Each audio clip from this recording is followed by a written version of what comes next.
하는 사람은 누구야? 인생 사는지 아냐? 벌미는 씨발! 내려오라고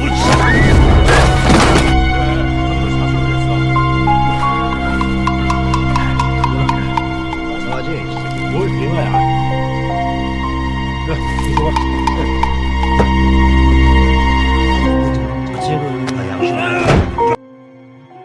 Assalamualaikum warahmatullahi wabarakatuh. Semoga sahabat dan dulur-dulur yang tetap mantengi channel ini selalu dalam lindungan Allah Subhanahu wa Ta'ala, Tuhan yang Maha Esa. Jumpa lagi kita, Lur, bersama saya Ari di sini. Selama beberapa menit ke depan seperti biasa akan mengalur-ngalur film yang pastinya bukan ngalur ngidul, yang membuat kita sampai mendengkur lalu meliur-liur. Haha, ini pure sebuah alur film, Lur. Siapa lagi kalau bukan channel KPKPU 87. Kali ini kita akan ngalur-ngalur sebuah film yang lagi-lagi dari Korea, karena alur cerita dari Korea itu menurutku sangat menarik dan aksi-aksinya pun sangat menegangkan. Film ini berjudul The Rundown tahun 2022. Film aksi ini dibintangi oleh si jago film laga Ma Deong-seok. Film ini bercerita tentang detektif Korea yang mengejar buronan kriminal ke Vietnam. Namun setelah berada di Vietnam, mereka kemudian harus dihadapkan dengan sebuah kasus baru, yaitu penculikan serta pembunuhan para turis-turis Korea. Dan jangan berlama-lama, Lur, langsung saja kita ngalur-ngalur filmnya. Tapi sebelumnya, kencangkan dahulu sabuk pengaman Anda dan tetap fokus pada layar monitor. Kemudian jangan memejamkan mata serta melewatkan saat kejadian-kejadian sadis menerpa mata Anda. Cekidot.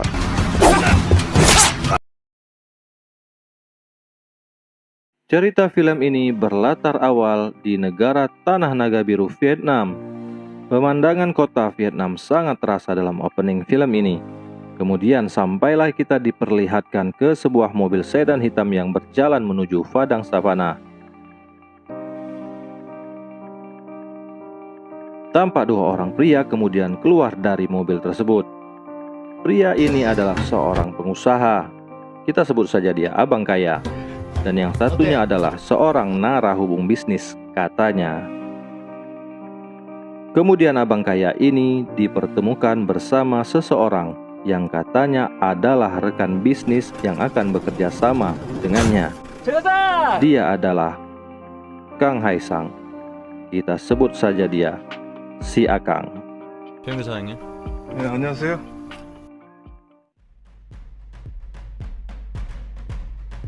Pertemuan pun terjadi dan ternyata abang kaya itu telah tertipu. Bahwa Akang ini bukanlah rekan bisnis yang akan melakukan kerjasama bisnis dengannya, melainkan dia akan menculik si abang kaya ini.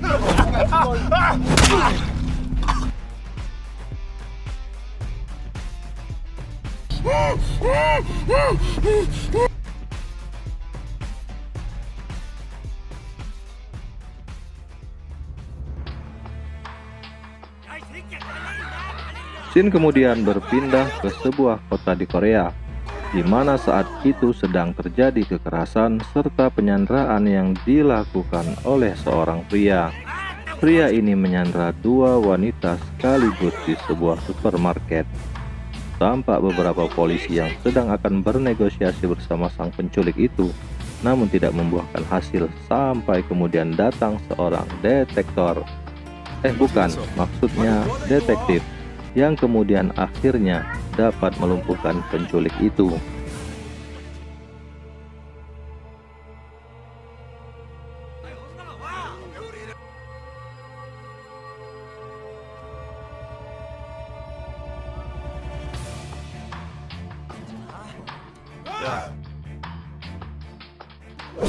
아니, 씨.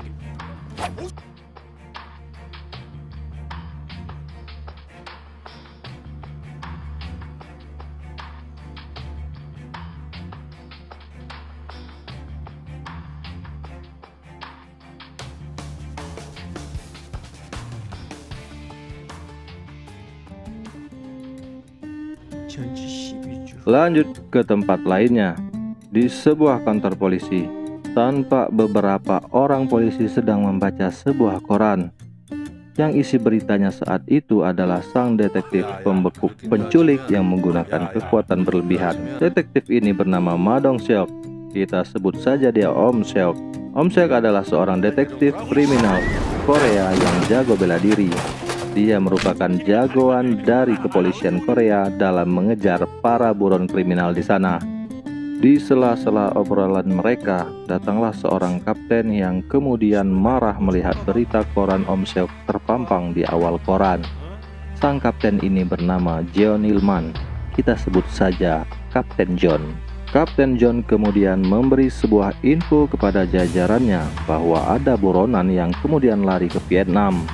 Buronan ini sepertinya juga telah melakukan kejahatan di sana dengan modus penculikan dan tidak segan-segan melakukan penganiayaan, kemudian meminta tebusan kepada keluarganya.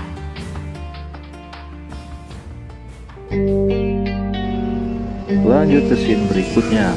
Kali ini scene berlatar ke kota Vietnam kembali, di mana Om Seok dan Kapten John akan mulai melakukan pencarian terhadap buronan-buronan itu.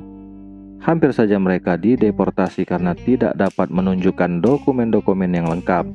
Kapten John mengira petugas imigrasi bandara Vietnam akan membiarkan mereka begitu saja masuk karena mereka adalah polisi. Ternyata tidak. Mereka kemudian harus menunggu seseorang dari kedutaan Korea yang ada di Vietnam untuk menjemput dan menjamin mereka.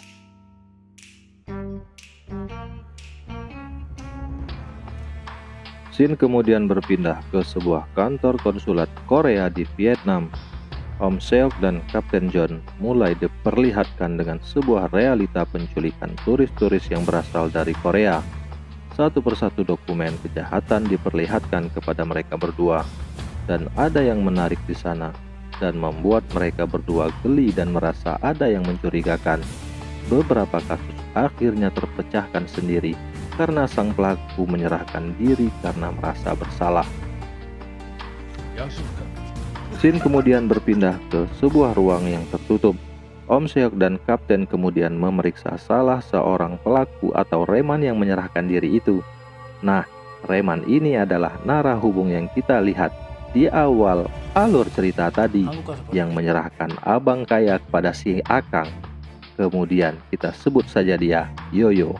Om Seok tidak begitu saja mempercayai apa yang dikatakan Yoyo, dan kemudian mulai memakai tindakan kekerasan untuk membuatnya mengaku.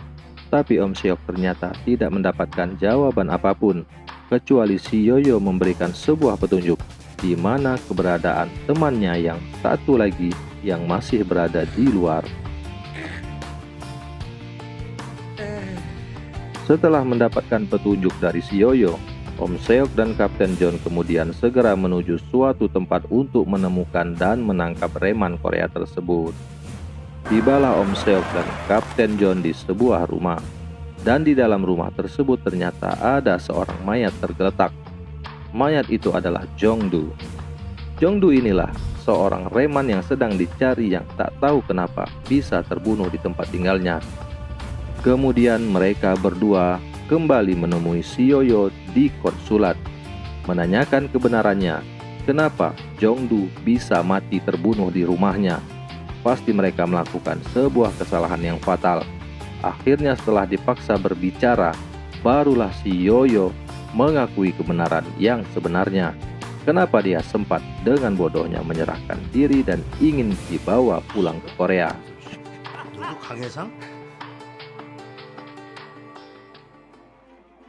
Scene kemudian mundur ke awal cerita memperlihatkan drama penculikan Choi Yeon-gi oleh gerombolan si Akang. Choi Yeon-gi dengan tangan terikat lari menuju padang savana untuk menyelamatkan diri setelah memanfaatkan momen pertengkaran antara para penculik. Namun para reman itu kemudian berhasil menangkapnya kembali, dan sangat cepat si Akang pun datang dan langsung menyabetkan goloknya ke kepala Choi. Dan ia pun terbunuh.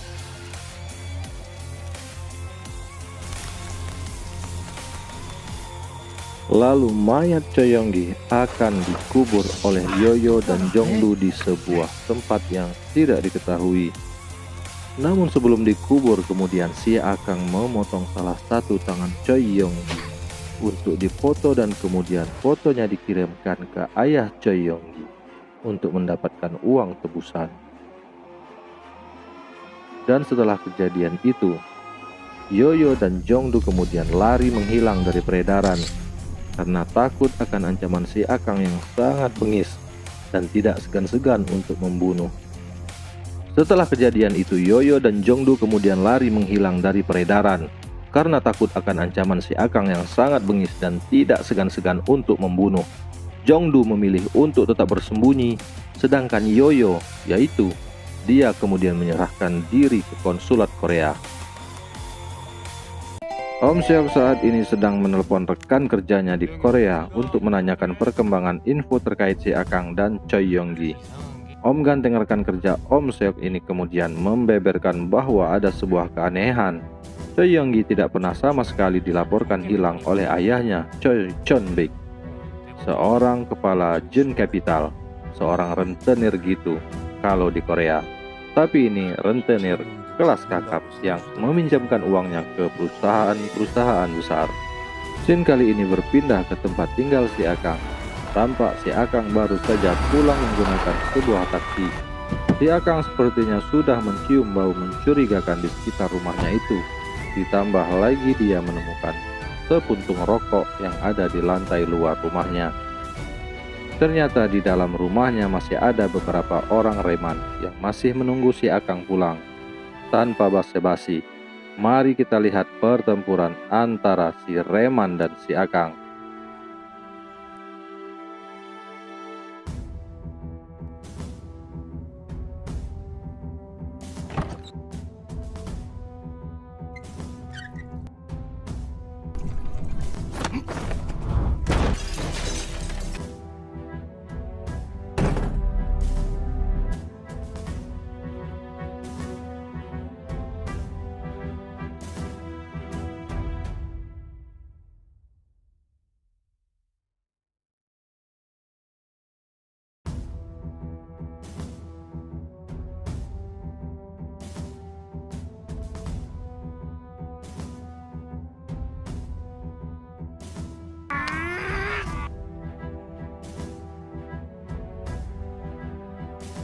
tugas mas. Lanjut ngalur. Ternyata reman-reman yang menyerang si Akang ini adalah suruhan dari ayahnya Choi Yong-gi, yaitu Choi Chun-baek. Baru saja si Akang menelepon Choi Chun-baek. Dalam dialog mengatakan bahwa si Akang malah marah-marah kepada ayah Choi Yong-gi ini, mengapa dia mengambil uangnya, dan si Akang kemudian mengancam jika tidak mengembalikan uangnya itu, maka si Akang akan segera menyusul Choi Chun-baek ke Korea.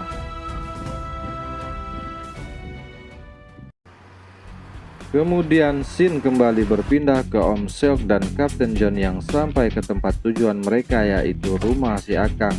Di sana mereka melihat mayat yang berguguran, berserakan dan berlumuran darah. Kemudian tanpa mereka sadari, si Akang kemudian masuk dan langsung menyabet goloknya ke arah Kapten John. Pertarungan pun terjadi dan si Akang hampir saja tertangkap jika saja temannya itu tidak menghalangi Om Seok.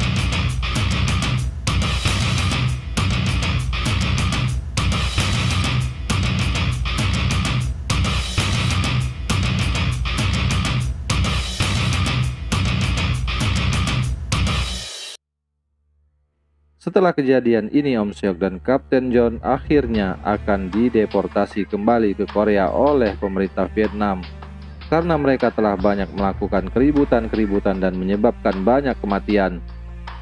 Mendengar itu, Kapten John tidak terima karena ingin mengejar dan menangkap si Akang terlebih dahulu di Vietnam. Om Seok yang telah mengetahui dari salah satu teman si Akang yang tertangkap, yang mengatakan bahwa si Akang akan kembali ke Korea, segera menenangkan Kapten John dan mengatakan kepadanya bahwa si Akang telah kembali ke Korea untuk menemui ayah almarhum Choi Yong-gi di Korea. Scene kemudian berpindah ke bandara Korea, memperlihatkan Om Seok dan Kapten John yang telah pulang ke negaranya setelah dideportasi dari Vietnam. Om Seok segera meninggalkan Kapten John untuk secepatnya mencari keberadaan si Akang di Korea. Orang yang ditemui Om Seok selanjutnya adalah Jang Isu. Dia merupakan seorang reman yang sudah insaf. Dari tangan Jang Isu ini, Om Seok kemudian mendapatkan sebuah petunjuk bahwa ada sebuah kapal penyelundup yang kemarin baru saja menepi di pelabuhan Korea. Dan dalam CCTV di sekitar pelabuhan, ternyata benarlah si Akang itu rupanya telah pulang dan kembali ke Korea menggunakan kapal penyelundup tersebut. Lanjut ke scene berikutnya. Di sini memperlihatkan beberapa orang yang sedang dicek visa dan pasportnya. Mereka ini belakangan diketahui adalah teman si Akang yang datang dari Filipina yang telah dikontak si Akang untuk membantu menemukan orang yang sedang dicarinya. Scene selanjutnya kemudian memperlihatkan seseorang yang berada di dalam ruangan dan sedang membaca koran. Kita sebut saja orang ini kepala polisi. Pak Kepala Polisi ini kemudian memerintahkan Om Seok dan Kapten John untuk segera menyelesaikan kasus ini dan segera menangkap si Akang.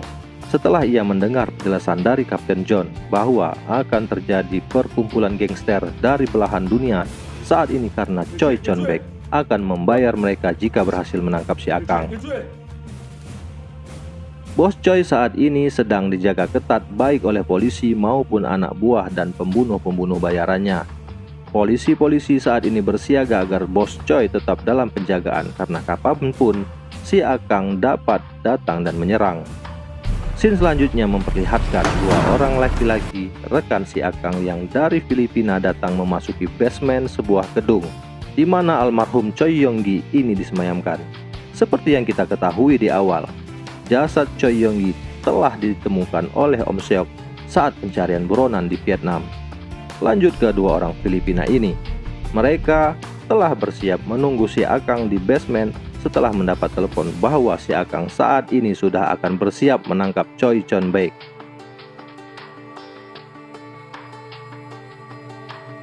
Bos Choi dan anak buahnya sama sekali tidak menyadari bahwa si Akang telah menyusup masuk ke gedung itu. Dan penangkapan Bos Choi oleh si Akang pun terjadi di lift gedung itu.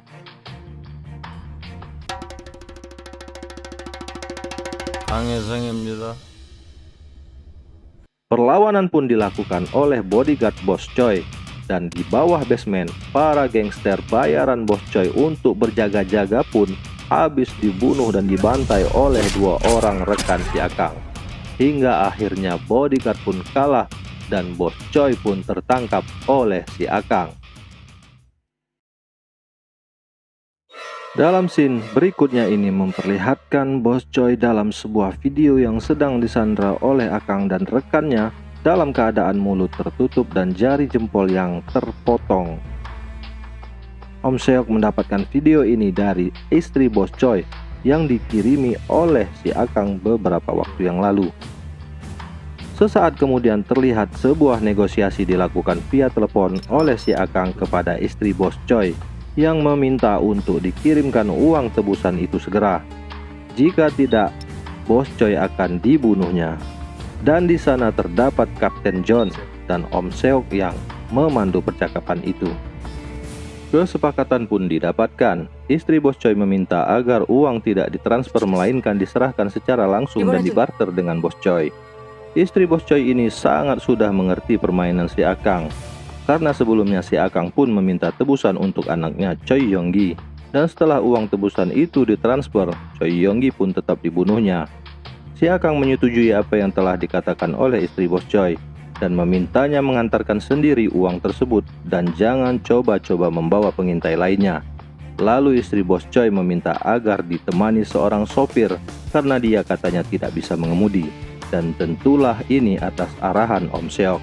Dan kemudian si Akang pun mempercayai dan mengizinkan sopir itu bersama saat mengantarkan uang tebusan. Di sini Om Seok ternyata mempunyai sebuah siasat untuk mengirimkan Jang Isu sang reman insaf untuk menjadi sopir istri Bos Choi saat membarter uang tebusan dengan Bos Choi itu.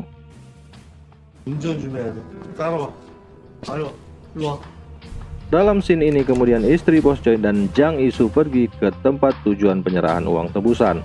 Di sana tampak dua orang rekan si Akang telah bersiap membuntuti mereka berdua. Polisi pun tak kalah siapnya di setiap sudut tempat di mana akan terjadi penyerahan uang tebusan itu. Sebelumnya, scene ini memperlihatkan Akang dan kedua orang rekannya menyusun siasat untuk pertemuan penyerahan uang tebusan itu. Salah satu rekannya kemudian menelpon seorang kapten kapal selundupan untuk bersiap di sana. Dan saat mereka menyelesaikan operasi itu, mereka akan segera berangkat melarikan diri dengan kapal tersebut. Lanjut ke scene berikutnya. Om Seok yang memimpin operasi memerintahkan kepada semua personil untuk siap siaga. Perintahnya adalah mengikuti terus mobil istri Bos Choi bersama Jang Isu, jangan sampai hilang jejak. Di tempat lainnya, Om Seok memerintahkan seorang polisi untuk mencari keberadaan Bos Choi di sentral pabrik yang ada di kota Seoul. Lanjut ke scene berikutnya. 일단 유턴. Si Akang kemudian menelpon istri Bos Choi untuk terus jalan dan memutar saat berada di simpang tempat kesepakatan penyerahan uang itu. Si Akang ingin melihat apakah ada polisi yang sedang mengikuti istri Bos Choi atau tidak.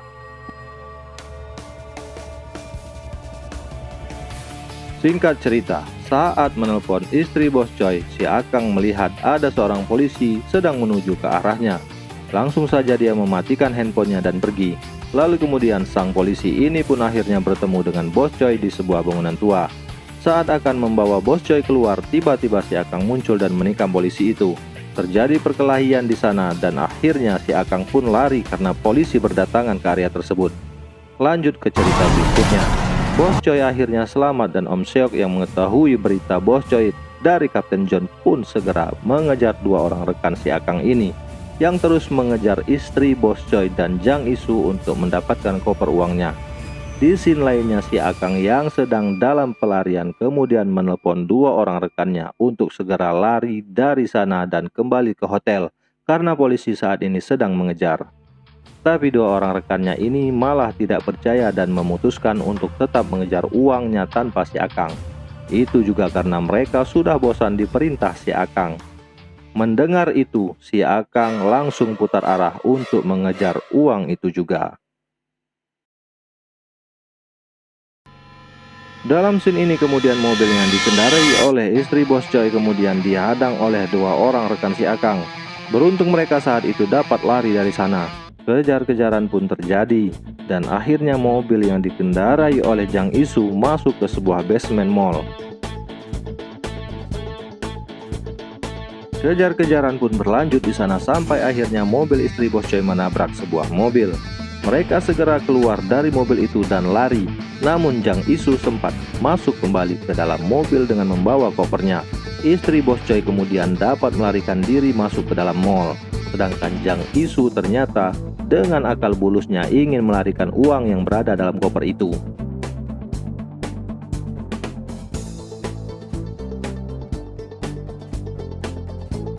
Istri Bos Choi pun yang lari ke dalam mall tidak luput dari kejaran salah satu rekan si Akang itu. Tapi beruntung kemudian ia diselamatkan oleh Om Seok yang mendengar kejadian keributan dari dalam mall.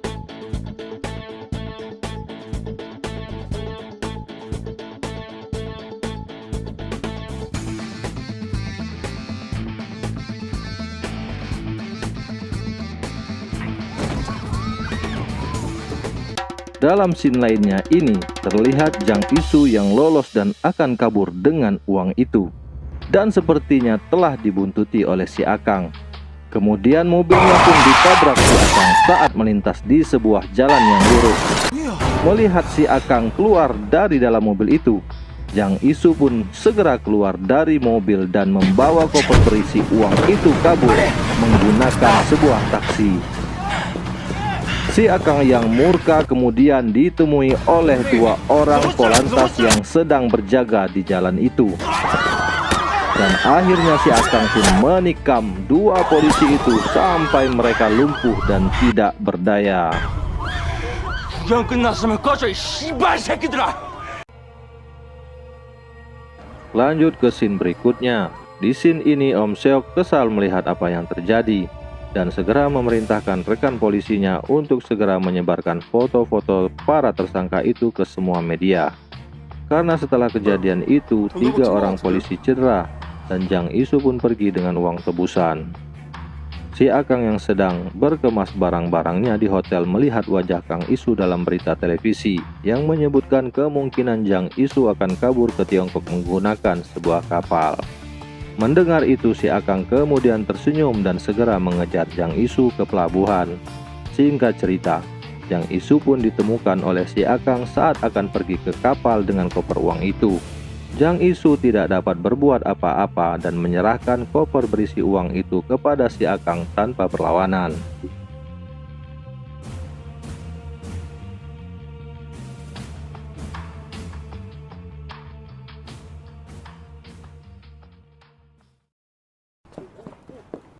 Jang Isu yang dapat kabur dari kejaran si Akang kemudian membuntuti si Akang yang akan lari dengan uang itu melalui jalur darat.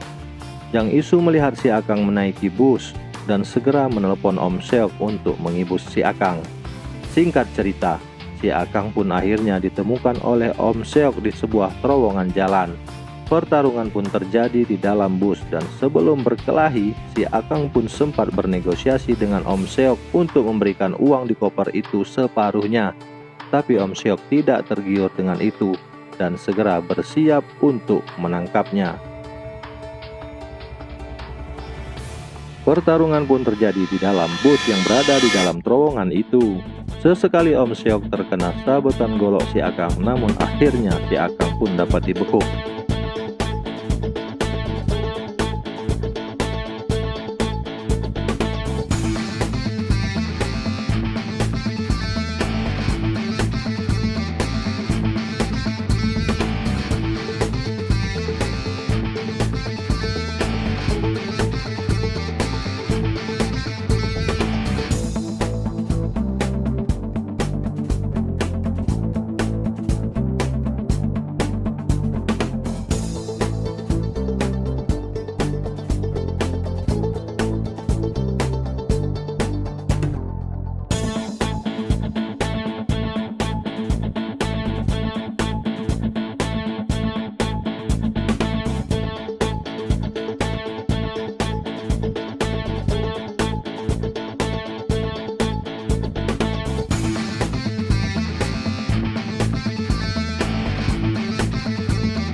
Polisi pun berdatangan untuk mengamankan buronan bandit kelas kakap itu dan cerita pun berakhir. Sampai di sini pertemuan kita, Lur. Jangan lupa subscribe ya. Bantu saya untuk mengembangkan channel ini. Selamat berjumpa kembali pada alur film berikutnya dan akhir kata, Assalamualaikum warahmatullahi wabarakatuh.